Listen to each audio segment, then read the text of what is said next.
जय हिंद साथियों।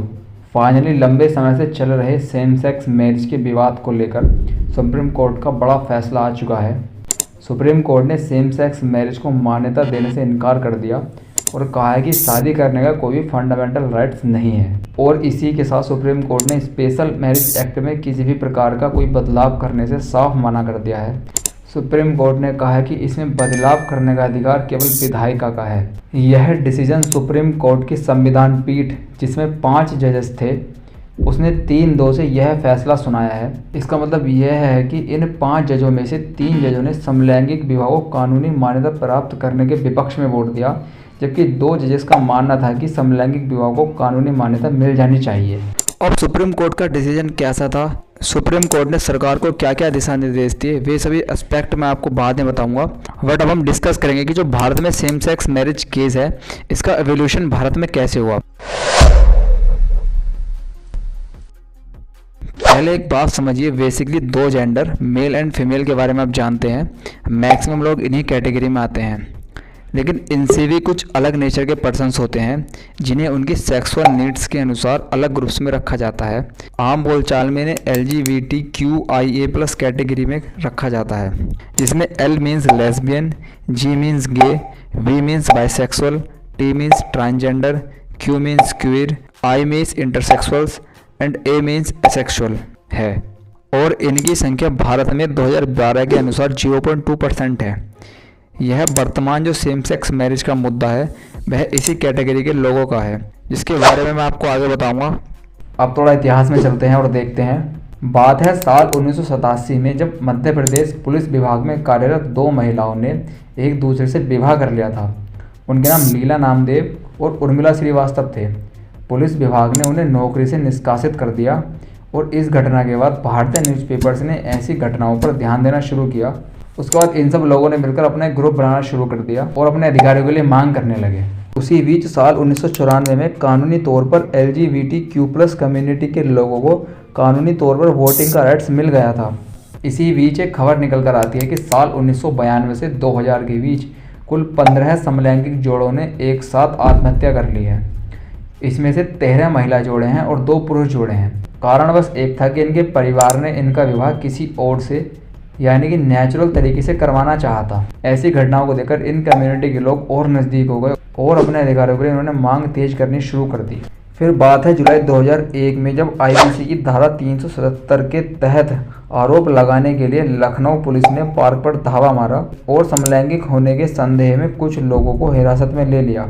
इस घटना के बाद एक NGO नाज फाउंडेशन, जो कि LGBTQ+ कम्युनिटी के अधिकारों की मांग करता था, उसने 2001 में दिल्ली हाई कोर्ट में IPC धारा 377 को चुनौती देते हुए एक याचिका दायर की। Basically IPC Indian penal code, भारतीय दंड संहिता, एक लेखा है जो कि भारत में अपराध के लिए दंड का प्रावधान करता है। इट मीन्स यदि कोई व्यक्ति भारत में क्राइम करता है तो इसकी धारा में जो प्रावधान होगा उसी के अनुसार उस व्यक्ति को सजा दी जाएगी। और इसकी धारा 377 समलैंगिक रिश्तों या विवाह को क्राइम मानती थी, जो कि प्रेजेंट में हटाई जा चुकी है। इसके बारे में आपको पता चल जाएगा। नाज फाउंडेशन ने जो याचिका दायर की थी, उसमें कहा गया था कि IPC की धारा 377 हमारे फंडामेंटल राइट्स, मौलिक अधिकारों का उल्लंघन करती है। और उसके बाद यह केस चलता रहता है और इसी बीच साल 2006 में ह्यूमन राइट्स की नज़र भारत पर पड़ती है और वह कहता है कि वाकई में धारा 377 से LGBTQ+ ग्रुप का शोषण हो रहा है। और उसके बाद 2009 में नाज foundation versus NCR Delhi case का फैसला आता है और सुप्रीम कोर्ट IPC की धारा 377 को वाकई में गलत ठहराता है और कहता है कि यह वाकई में फंडामेंटल राइट्स, आर्टिकल 14 कानून के समक्ष समानता, आर्टिकल 15 भेदभाव का उन्मूलन, article 19 freedom of speech and expression और आर्टिकल 21 प्राण एवं दैहिक स्वतंत्रता का उल्लंघन करती है। उसके बाद हाई कोर्ट कंसेंटिंग अडल्ट्स के लिए धारा 377 को डीक्रिमिनलाइज कर देता है। इट मीन्स LGBTQ कम्युनिटी के लोगों को विवाह करने पर अपराधी नहीं माना जाएगा। और इस डिसीजन के बाद सोसाइटी से कई ऐसी अपील आती हैं कि यह डिसीजन भारतीय समाज पर नेगेटिव इम्पैक्ट डालेगा और यह आपने ठीक नहीं किया है। और इन्हीं याचिकाओं में एक याचिका होती है सुकेश कुमार की, जो कि 2013 में नाज फाउंडेशन के डिसीजन को सुप्रीम कोर्ट में चैलेंज करती है। और इस चैलेंज के बाद केस चलता रहता है और 11 दिसंबर 2013 में सुप्रीम कोर्ट का डिसीजन आता है और supreme court Delhi high court के फैसले को पलट देता है और सेम सेक्स रिलेशन को फिर से अपराध घोषित कर देता है और आईपीसी की धारा 377 को लीगल ठहराता है। इसका मतलब यह हुआ कि समलैंगिक रिश्तों और विवाह को फिर से अपराध की श्रेणी में रख दिया गया। एक और जहां समलैंगिक संबंधों को अपराध से बाहर निकालने की ओर प्रयास हो रहा था, वहीं दूसरी ओर LGBTQAI+ कम्युनिटी में सबसे अधिक शोषित वर्ग ट्रांसजेंडर के लिए भी थर्ड जेंडर के रूप में मान्यता के लिए प्रयास किए जा रहे थे, जिसके तहत साल 2014 में NALSA versus union of India के केस का डिसीजन आता है और इस केस में सुप्रीम कोर्ट ट्रांसजेंडर लोगों को पहली बार तीसरे लिंग के रूप में मान्यता दे देता है और सरकारों को यह आदेश भी दिया जाता है कि वह थर्ड जेंडर को इकोनॉमिक्स एंड सोशल रूप से पिछड़े वर्ग के रूप में माने और उनके उत्थान के लिए विशेष नीतियों का निर्माण भी करे। और इसके बाद विभिन्न राज्य सरकारों ने स्वास्थ्य और आवास की नीतियां बनाकर ट्रांसजेंडर्स आबादी को लाभ पहुंचाने के लिए छोटे छोटे कदम उठाने शुरू किए। उसके बाद साल 2017 में K S Puttaswamy versus union of India case में सुप्रीम कोर्ट ने आर्टिकल 21 के अंतर्गत निजता का अधिकार राइट टू प्राइवेसी को परिभाषित किया। इसका मतलब है कि व्यक्ति अपनी इच्छानुसार कानून के दायरे में रहते हुए डिसीजन ले सकता है और अपना पार्टनर चूज करने का राइट भी राइट टू प्राइवेसी के अंतर्गत ही आता है। और इस हिस्टोरिकल डिसीजन के बाद LGBTQ+ कम्युनिटी के मन में आशा जगी कि जल्द ही कोर्ट धारा 377 को भी रद्द कर देगा। इसी बीच साल 2018 में सफीन जहां वर्सेस यूनियन ऑफ इंडिया का डिसीजन भी आता है और इसमें सुप्रीम कोर्ट कहता है कि कंसेंटिंग अडल्ट्स को अपने जीवन साथी चुनने का अधिकार है। अब एक बात ध्यान रखिए कि सुप्रीम कोर्ट ने शादी को मौलिक अधिकार नहीं बताया था, बल्कि शादी के लिए जीवन साथी को चुनने के अधिकार को मौलिक अधिकार बताया था। बेसिकली से यह भी कह सकते हैं कि राइट टू प्राइवेसी को ही एक्सप्लेन करने का एक दूसरा तरीका था। इन सब डिसीजन से LGBTQ कम्युनिटी के रास्ते साफ होते जा रहे थे और उन्हें उम्मीद की किरणें दिखाई दे रही थी कि हमारे लिए भी कुछ हो सकता है।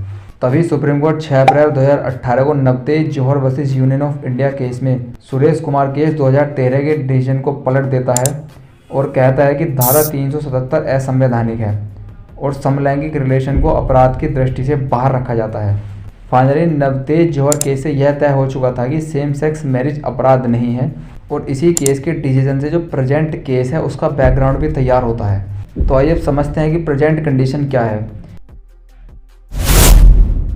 सुप्रीम कोर्ट ने सितंबर 2018 में नवतेज जौहर केस में धारा 377 को डीक्रिमिनलाइज किया था।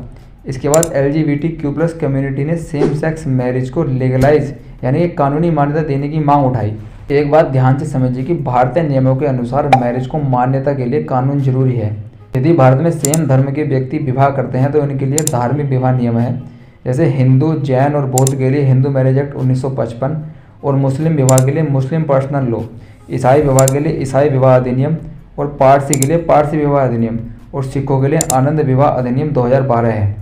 लेकिन यदि आपकी शादी इंटर रिलीजन हुई है, इट मीन्स कि पर्सन अलग अलग धर्म के हैं या फिर आपने विदेश में शादी की है, तब आपका विवाह स्पेशल मैरिज एक्ट 1954 के तहत रजिस्टर होगा। विवाह रजिस्टर होने के बाद आपको कानूनी मान्यता मिल जाती है और सरकार द्वारा चलाई गई कुछ स्कीम्स का आप फायदा ले सकते हैं, जैसे कि राशन कार्ड, बीमा, पेंशन, जॉइंट अकाउंट्स। ऐसे कुछ लॉज जैसे कि बच्चा गोद देने का अधिकार और सरोगेसी का अधिकार सिर्फ लीगलाइज मैरिज के लिए ही अलाउड है। स्पेशल मैरिज एक्ट की धारा 4 में कहा गया है कि आप विवाह कर सकते हैं, लेकिन उसी की सबधारा C में कहा गया है कि विवाह के लिए पुरुष एवं महिला होना आवश्यक है और यही मेन इशू है।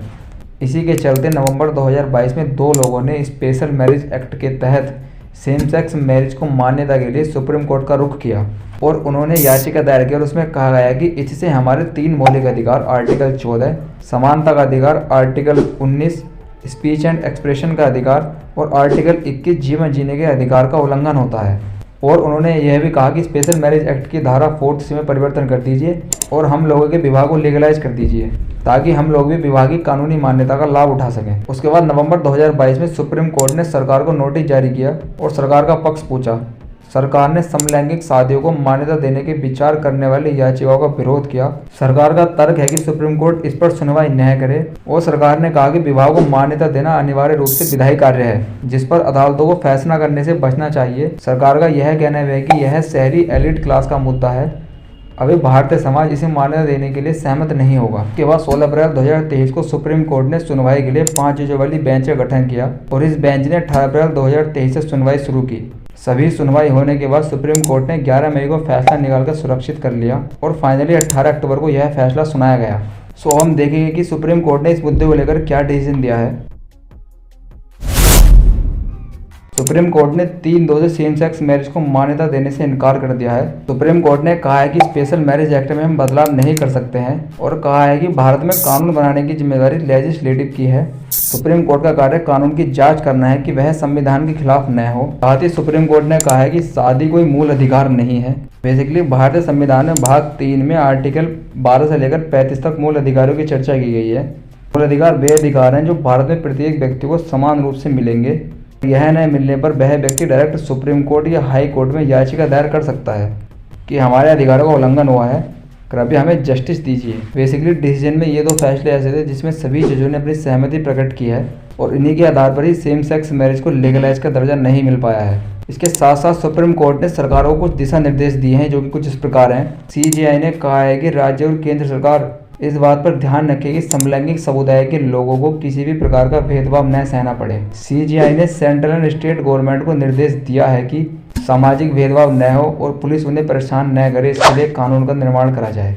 CJI ने कहा है कि समलैंगिक अधिकारों के बारे में जनता को जागरूक भी कराया जाए और किसी भी व्यक्ति को किसी भी हार्मोनल थेरेपी से गुजरने के लिए मजबूर नहीं किया जाएगा। Thank you. जय हिंद।